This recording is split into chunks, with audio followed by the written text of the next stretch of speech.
I take resveratrol. I've done that for, I think, close to 15 years, a gram in the morning.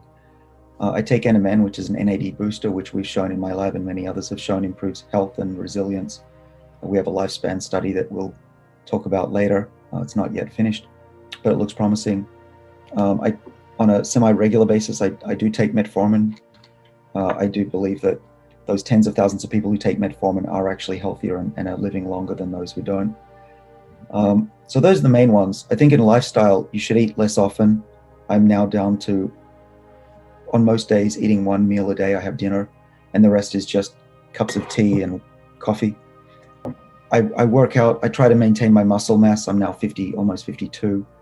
I'm trying to make sure that I don't lose my muscle mass. If anything, I'm gaining that. Yeah. And so those are the main recipes.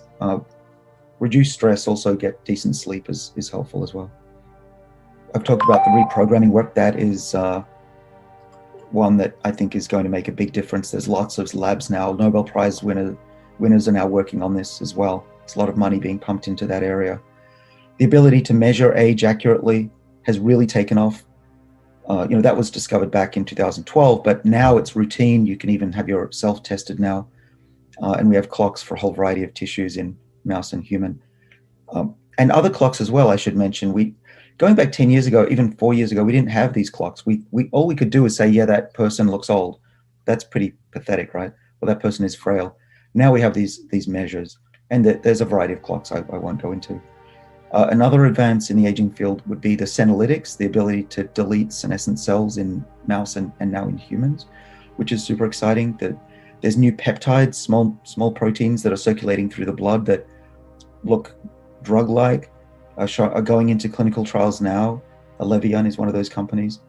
And there are lots of others that have been discovered that seem to have benefits. Cobar, in full disclosure, I'm on the advisory board of that company. They have a peptide that looks good for metabolic diseases.